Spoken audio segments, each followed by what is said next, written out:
I'm sorry. I don't know any of the terminology. So the fretboard is where this whole thing right here. Yeah. I'm pretty familiar. So what are the name of your strings starting from the lowest? Oh, you have E, Mm-hmm. A, D, and then G. Good. You pass. You pass the fretboard quiz. Let's go. Now, you play bass at the core for the praise team. Yes. Okay. Do you read chord sheets or number sheets, or do you even know what that is? We do a little bit of, it's like a mixture. Um, but I prefer um what's it called? Like when it's all written out. I think that's the not So the chord sheet, the other one. you prefer. So let's see. This is a Nashville chord sheet, which has the numbers. So if you're in the key of G, one would be Yeah, G. I You prefer that, no. or do you prefer this? That, yes. Okay, good. That's why I had both, just to make sure that we're on the same page. Okay, cool. We won't get to that yet. So first thing I want to teach you is the major scale shape, because with that you'll be able to know your progression. A lot of praise and worship songs are progressions, like a 1 4 5 6 1 progression. And once you know your major scale and you know the shape, it will be pretty easy for you to find out how to find the 1 4 5, whatever it is. So let's start with G. Can you hear my bass a little bit? Not So really.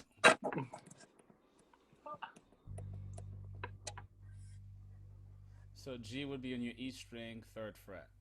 Yeah. Okay. Now, this is how I play bass. Not everybody plays bass like this. So I do think theory when I think about bass. So your four fingers here, index is one, middle is two, ring is three, pinky is four. Okay. Now, for the major scale shape, it's always going to be the same, starting with the root. It's going to be 2 4 1 2 4 1 3 4. So starting on the root string, which for us would be E, we're going to go in G. So with 2.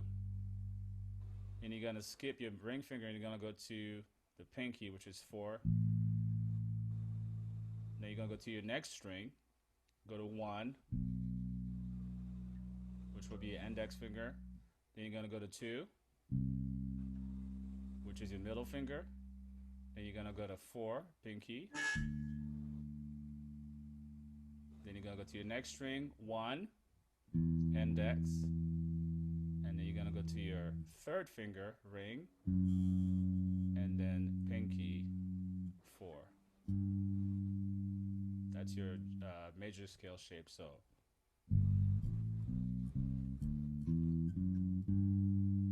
2 4 1 2 4 1 3 4, and it goes anywhere. 2 4 1 2 4 1 2 4 1 3 4 2 4 1 2 4 1 3 4. Now that's the major shape scale. Now let's switch it over to numbers. So your root would be 1, and then you go into 2, 3, 4, 5, 6, 7, 8. Now, if I'm playing a song and I have a 1 4 5 progression, in the key of G, what's 1? That's G. Good, trick question. Now, what's 4? It would be a D. No, C. C, Sorry. good. Yeah, and it's okay to go on your fretboard and go G, A, B, C, 4. So 1 would be G, 4 would be C, 5 would be Get out. D. I'm literally in a class. Thank you, but get out. Thank you. So going back to G, 1, going to 4, 2, 3, 4, C, then going to 5, D, and back to 1.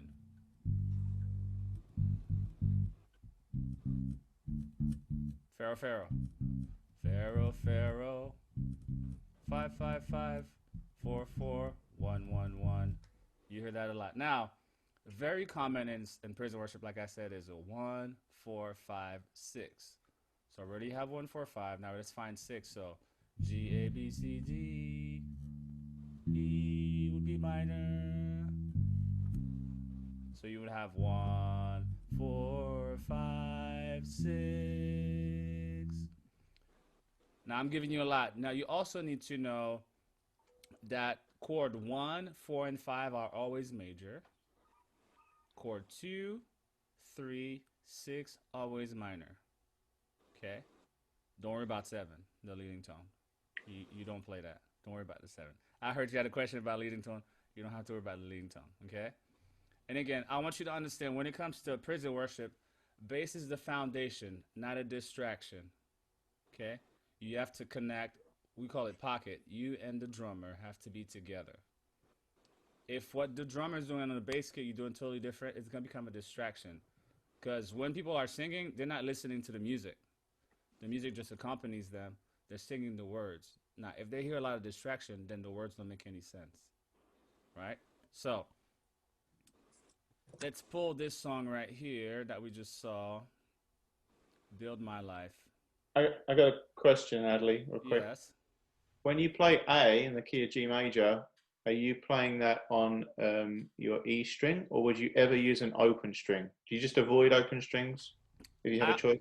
I avoid open strings because of the ringing aspect. So if you don't know how to mute your other string, then it's an issue. So I would put it on the E. Yeah. Yeah. Okay.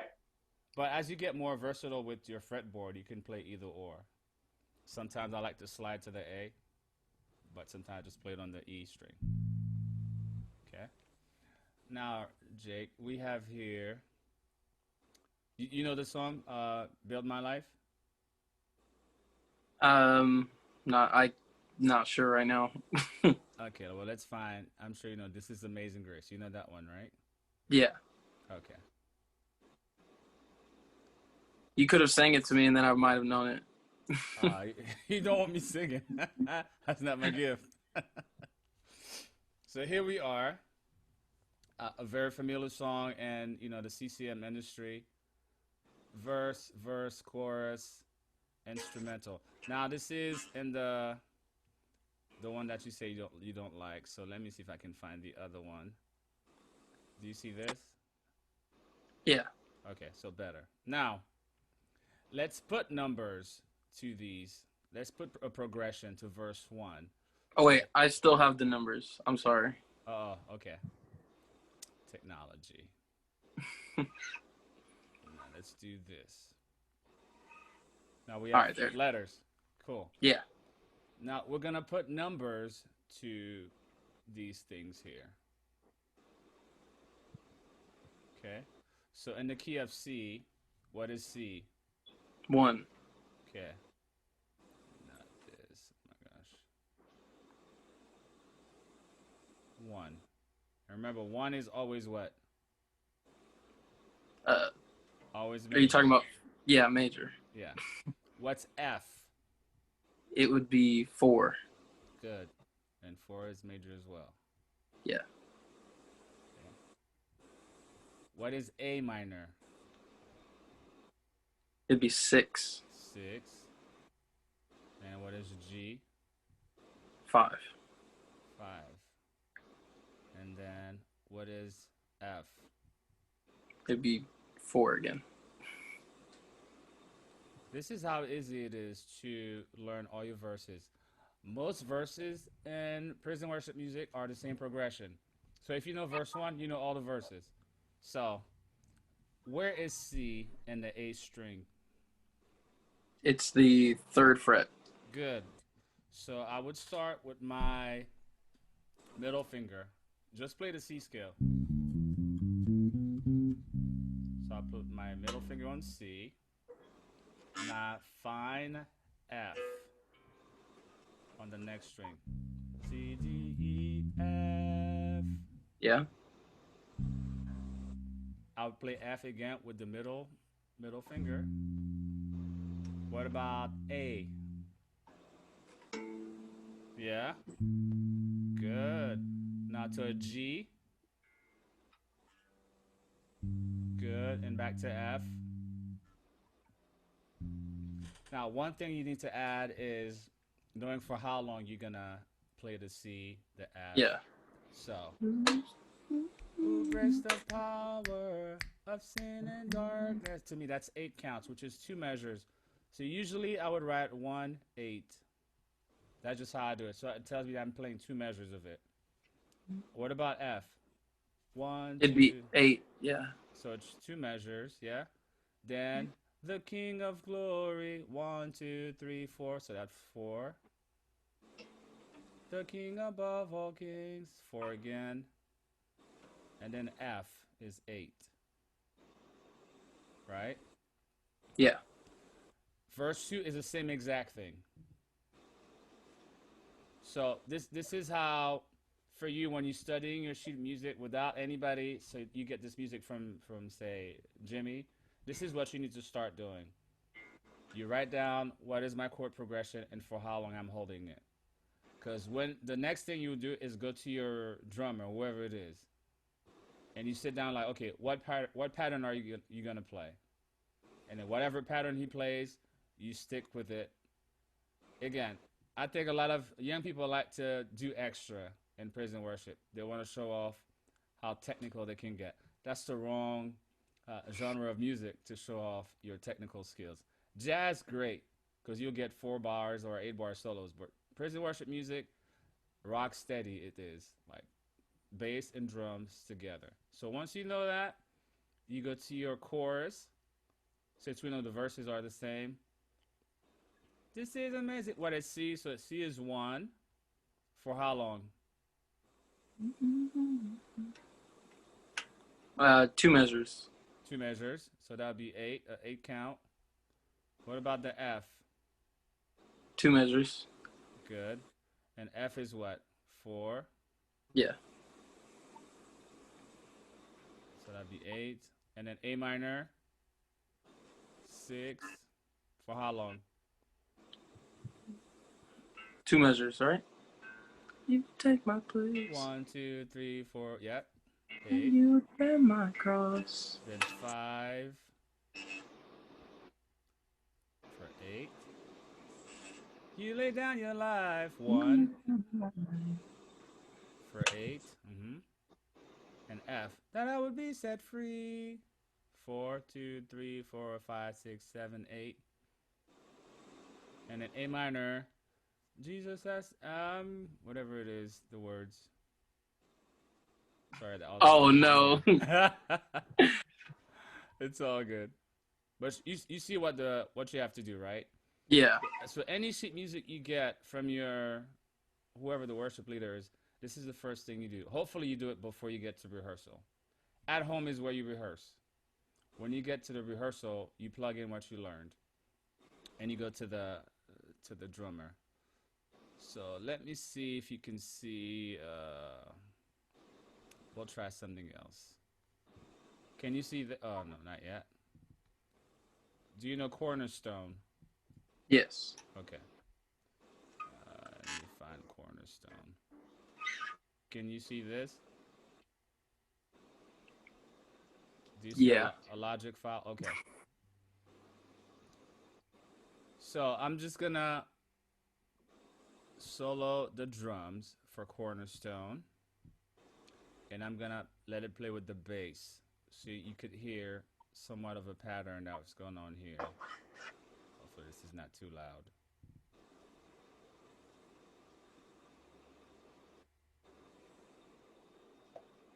Can you hear it? Not really. Okay, how do I make you guys hear this?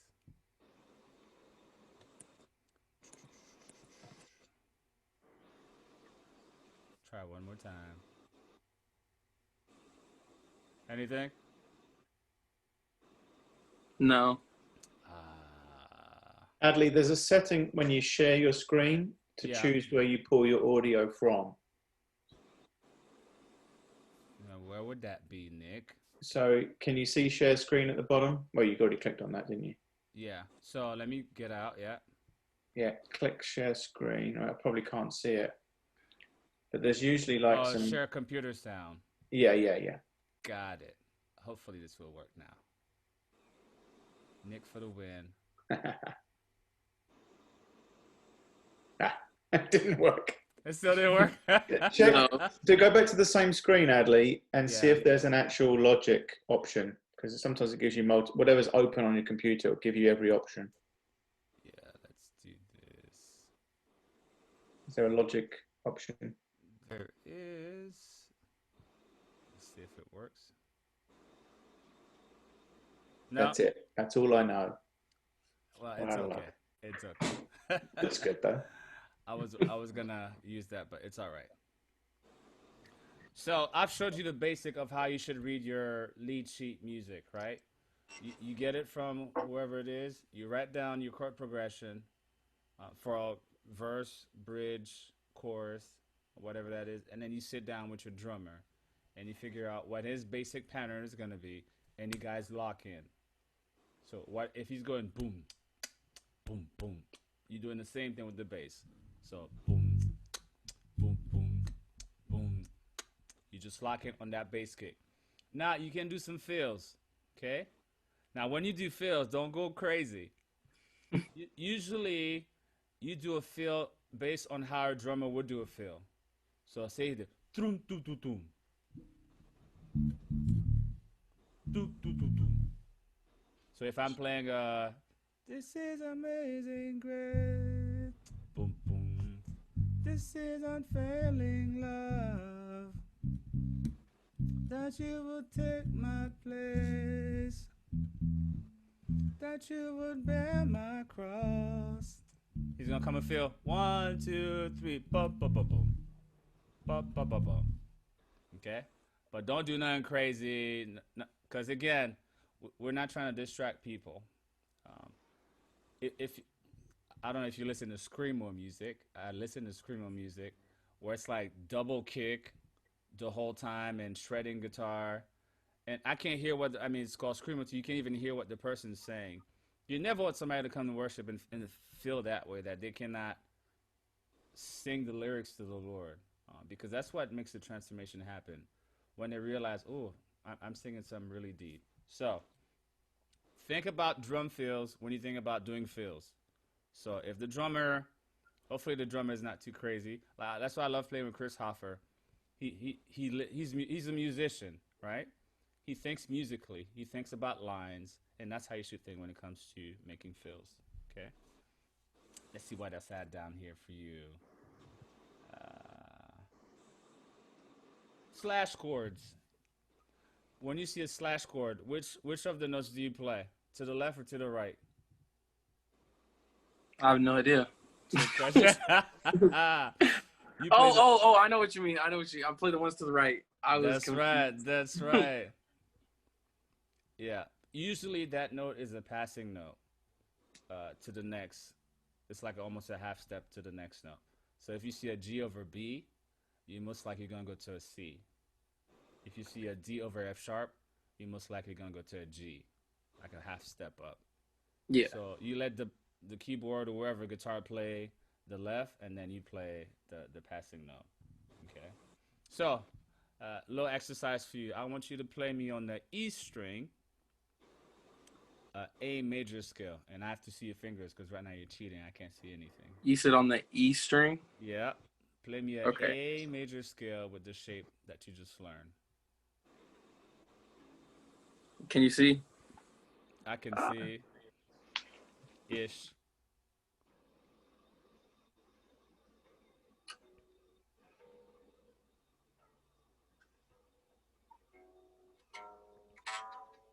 Good. Now play me an arpeggio. You know what an arpeggio is? 1 3 5 1 3 5 8. Oh.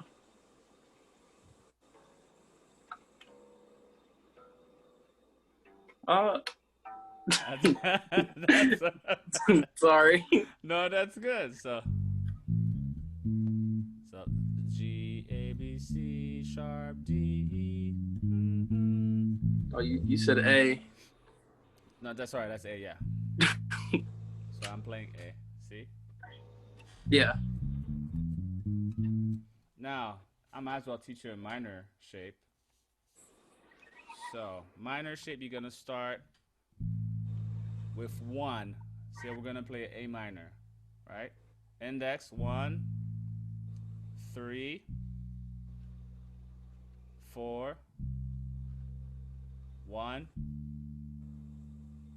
3, 4, 1, 3. Yeah.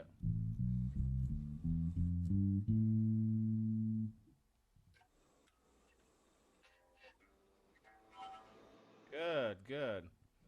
Now, there's different minors, but I'm gonna let you have fun with those. I'm just just teach you the regular one. Yeah. Okay. So, and again, once the biggest thing for you, Jay, is to learn the fretboard, and you don't have to go all the way down to the 12th fret. Just focus on the first 4 frets, starting on E. E goes to what? Half step up to F.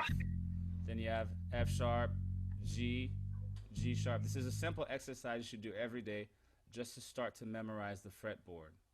So E, F, F sharp, G, G sharp, A sharp or B flat, B, C, C sharp, D, D sharp, E, and so on. And backwards.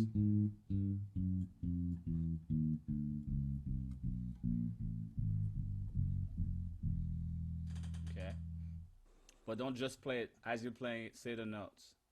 So if you're playing, say you're playing a gig for somebody and they start calling numbers, hey guys, we're gonna be in a key of C and we're gonna play a 1, 4, 5, 6, 7 progression and a sharp 4 and a whatever. You have to be ready, right? Yeah. But the way you do that is by practicing those shapes, the major shape, scale shape, also doing a simple exercise of going half steps and knowing what the notes are. Don't go on YouTube and look at the guys that have a fretboard with all the. It's gonna get you confused. You're gonna get discouraged. Okay, start with simple concepts. See, that's why I didn't give you too much tonight. First, we did chord sheet. How do you read a chord sheet? Do you prefer the Nashville numbering system, or do you prefer the, the letter names, which usually you see more? I would say try to learn both, because it's gonna be really good for you to learn both. Um, Once you know one, you know the other. Um, so, chord sheet, fretboard is very important. Major scale. The only reason you're learning the major scale shape and minor scale shape is to help you with progressions. It's not for you to do solos throughout a worship set. If there's a jam session, sure, but I always tell the guys keep it simple. Okay, keep the groove simple, keep the progression simple because the lyrics are what matters for people to sing. What else to have here? Fills. Think about how a drummer does a fill. Okay, and you can talk to the drummer just like, man, you're doing too much. Like, let's keep it simple. It sounds so much better when everything locks in and it's simple than when you do too much. Yeah. Because then it becomes noise. It's no longer musical. And think musically, right? Think about musical line, crescendo to crescendo. All that is involved when you play bass. When you're playing say a prison worship song, you're about to go to a chorus. Most of the times you build with a crescendo, like doom doom, doom, and you go to the chorus and it's big. But then when you go back to the verse, you go back down because that's where people are singing, what they're expressing to the Lord. Chorus is usually mostly nowadays. Choruses are like oohs and ahs, which is not cool. I want more content. That's why I love what Transmission does. They take hymns and make it contemporary, but everything is meat as far as what you're getting. Any questions you have? No, the main questions I had, you already answered. I didn't think it would just be me in here. I'm here. Wow. Do you have any questions? Okay. I really appreciate the two things there, the scales and the connecting with thinking of like fills, like a drummer. I've never really put that connection together. If I'm connecting two chords, maybe I'm going from the G chord to the C chord, maybe I play G, A, C, D, C, something like that. For me, I'm thinking of a pentatonic scale, you know. Yeah. And so, are there little tricks that you can help us, or things that work well, or maybe if you're going from C to F, you can slip an E in on the way up, little things like that? Yeah, so there's a lot of passing tones you can, and again, you have to be very careful of what scale you're in. So as a bass player, you got to know your scale. But again, if you know the major scale shape, you'll be fine. So see, I'm playing a C, and I'm trying to go to a F, right? So I can rock it up, D, E, F, and again, just stay in the scale. Don't try to add any blues, anything. Just keep it in the scale.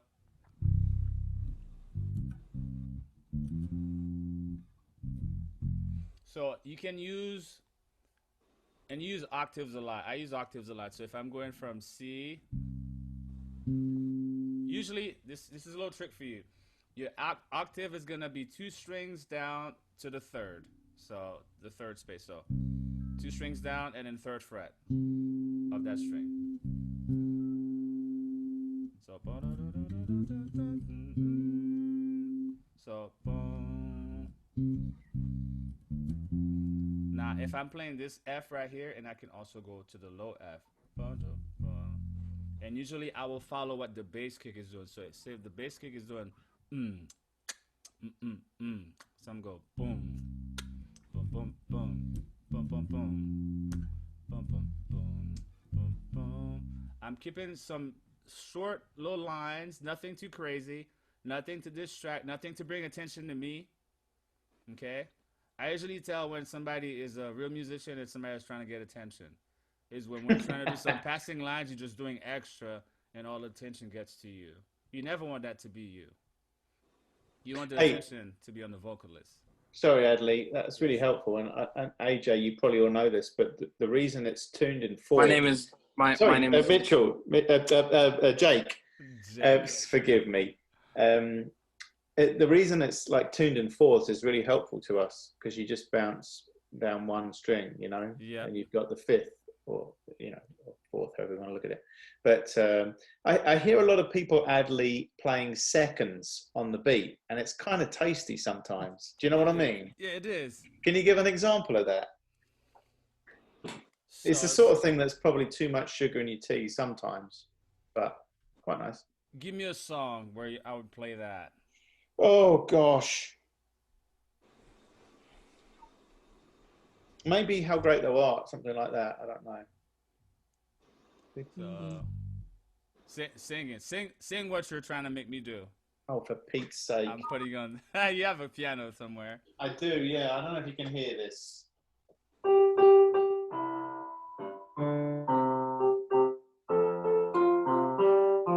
Kind of that type of thing, you know? Yeah. It's kind of tasty sometimes. And also, don't be the bass player who just plays the note, right? Give it some feeling. Yeah, that's what I've kind of been doing. I've kind of been branching out when I get to learn more of it, but I mean, I was trying not to mess up for the most part. No, it's good. You're trying to keep the root. Give him the root, which is good. But sometimes people play the root and it's rough, like it's too much. Like, be gentle with it.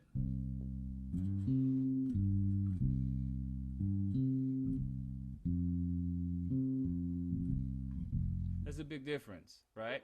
It's smoother. It's less beginner sound. Okay, I mean there's slap, but you're not gonna do that really in praise and worship, except if you're playing some gospel chops. But if we're gonna keep it honest, not many Army chords are playing gospel chops. So, yeah. But be very sensitive in how you touch your bass, okay? Because I hear a lot of people, they can play, but they're very elementary in their sound. You also have to create your sound. You don't want to be too trebly. You don't want to be too low. You don't have too much mid, okay? And you don't want your sound to overwhelm everybody else. Some people will just put all the bass they have on their amp. And all you hear is, like, everything's shaking. You can't do that in the core.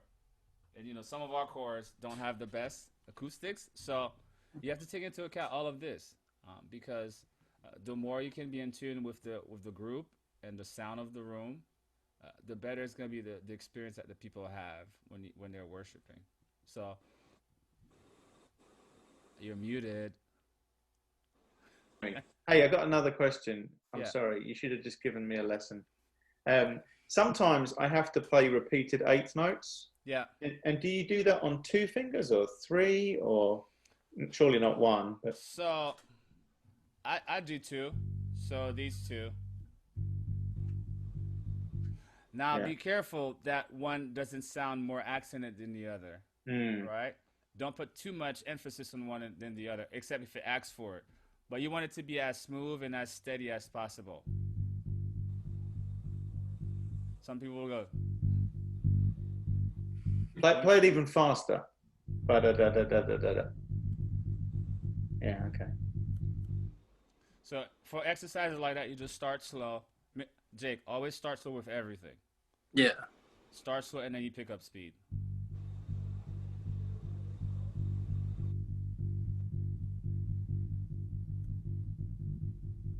After a while, when you do it faster, you don't want to do it faster just to show off. You still have to have, you want it to sound still detached, and like if there's a drummer playing double bass with you, you want it to sound that way, not just muddy. Okay, bass can be easily played muddy, so you really have to check and everybody sounds different, but just make sure you have enough treble to hear definition.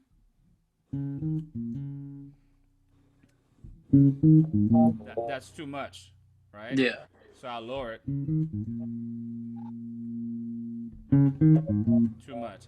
So usually I keep everything midway, treble midway, midway, bass midway, and depending on what room I am, then I adjust, so I can have a better sound because every room's different. Okay, but never give because your bass player just put bass like maximum, then all you hear is mud. You still want to hear definition in how you play. So remember, bass and drums are the foundation, not the distraction. Okay? And you can tell all the musicians that too. If you hear a guitar player start shredding, like, nah, it's not about you, brother. We're just accompanying the singing going on. Because you want to worship at the same time too. And never get caught in reading your music.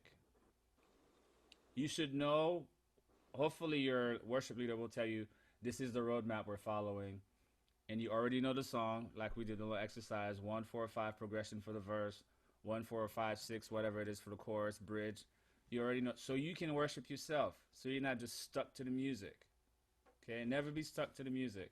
You want to know your stuff, so that when you show up to worship on Sunday, you're worshiping. You're not just, you know, playing a part on just reading music.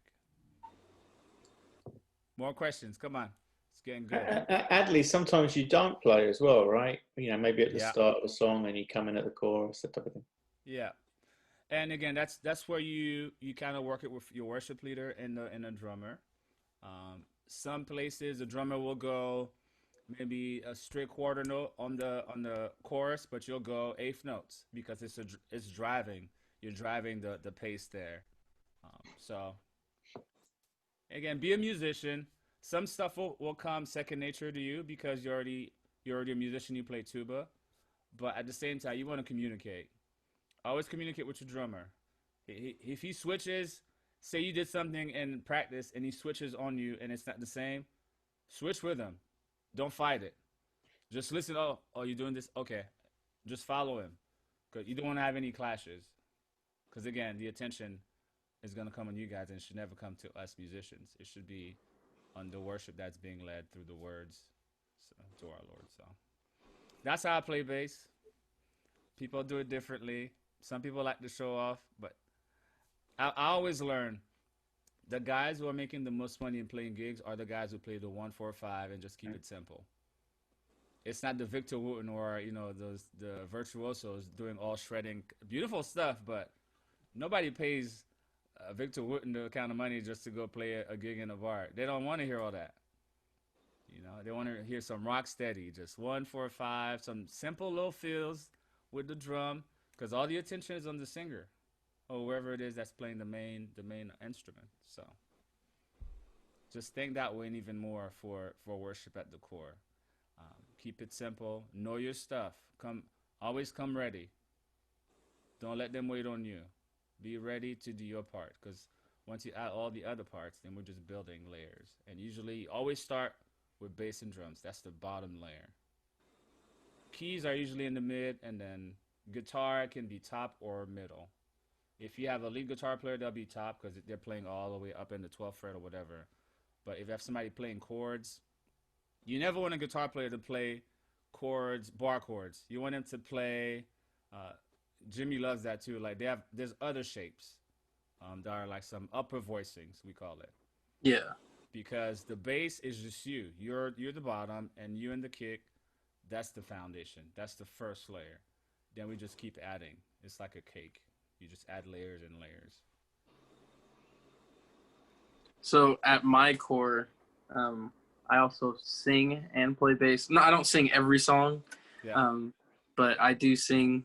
I mean, it would be kind of hard to. I don't know. It'd just be different. Like when you're just focused on playing, than when you're singing and playing. That's why, as a bass player, you do your homework to know your part. Yeah. 'Cause it is hard to play and sing at the same time. Whether that's bass, keys, or guitar, it's really hard because it's two different things happening at once. It's rhythmically is different. You may be singing something that's rhythmically different than what you're playing on the bass. And if you don't know your part on the bass really well, then you will mumble jumble the words because you didn't play your bass part right, and you don't want to have to do that. So, and just keep it simple. If try not to sing lead if you're not comfortable singing lead and playing bass. If you want to do harmony, that's great because it means you're doing less vocally and you can still focus on the bass. But I haven't seen bass guitar players lead be the main vocal at any chorus yet. So if you are the first, congratulations. Yeah. Well, because right now it's me, my dad, my sister-in-law, and my older brother. So Yeah. we kind of divided up between us. Come But on, out man. of I know Pops. Pops is the lead vocal. actually, you'd be surprised. He's actually not, because he plays drums. Ah, yeah, So we kind of all like do other things while we sing. good. Yeah, and it all takes practice. You know, Yeah. practice in front of a mirror, which you're based on, and because facial expressions. If you say the wrong thing, you go like, you don't want to be like this. Like when you try to leave words, you're like, what's wrong with him? So it's simple things like that that make a big difference when you worship in a community. Um, so just keep it simple. Do your homework. Learn your part.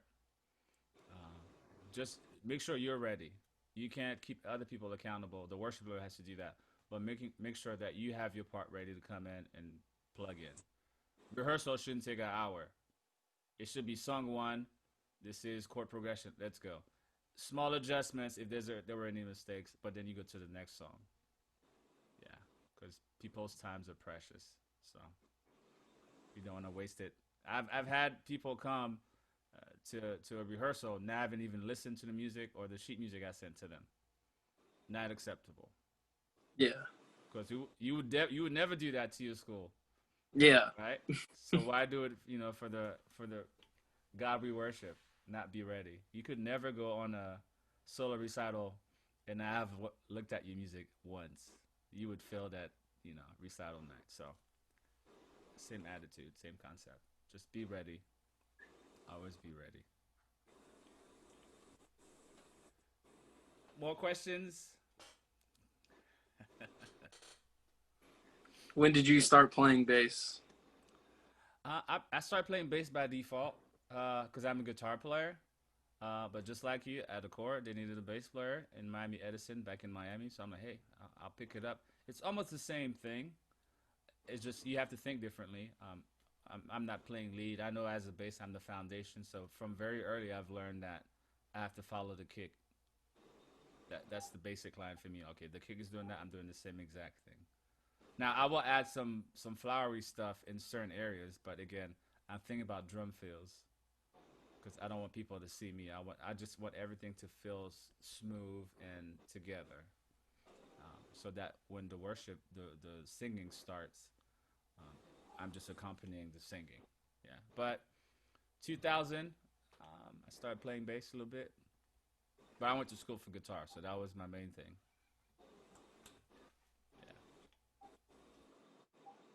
but it doesn't take much. I mean, if you do this for real, you'll get a lot of gigs, and that's some extra pocket money for you. Like I have a gig on Thursday with this Caribbean band, and it's simple music. I mean, it's different styles, reggae and whatever, but it's chord progressions. That's all it is, and that's $120 for the night, which goes to the wife. I don't see none of it, so Mm-hmm. she lets me gig. I give her all the money, so we keep a happy house. Yeah, but don't give up on the core. The core needs you. Um, I don't know if you've ever been to a core that has no music at all, and everything's being played on CD. That's tough. So if God has given you the gift and the talent to do what you do it to the best of your ability, and know that people come to your core, counting on you to lead them to worship. You know? And not just in the church, but even outside. They're looking at you, and they want to see Christ in you. So don't be ashamed to stand for Christ in all that you do. And God's going to bless you for that. What else you got, Jake? What you got? Sorry about the Astros, bro, but No, I'm not an Astros fan. it Was just given. It was given to me, and so I had to put it up. I actually very much dislike the Astros right now. I'm not even gonna get on you, Nick, about the About who? America's favorite team. Yeah, The Cowboys. it's awful. It's awful.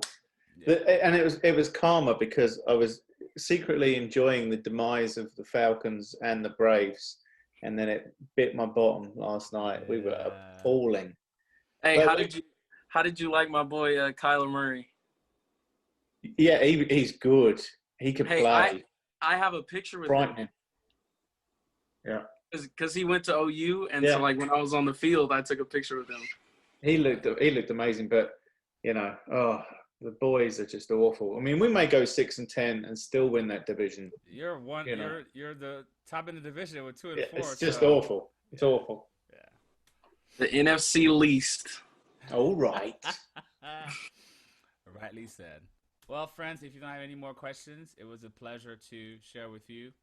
Jake, if you ever have any questions, feel free to contact me. Jake has all my information. I'll be glad to share with you whatever nuggets I have. But good job, Adley. Nice teaching. Yeah. Really good. Yeah, thank you. Yeah. No problem. Now, do we go back to the main session? Is that what it is? I don't know. You click that button and you see where it takes you. You'll end up in a dance breakout or something. Hopefully not. I'll see you soon. See ya.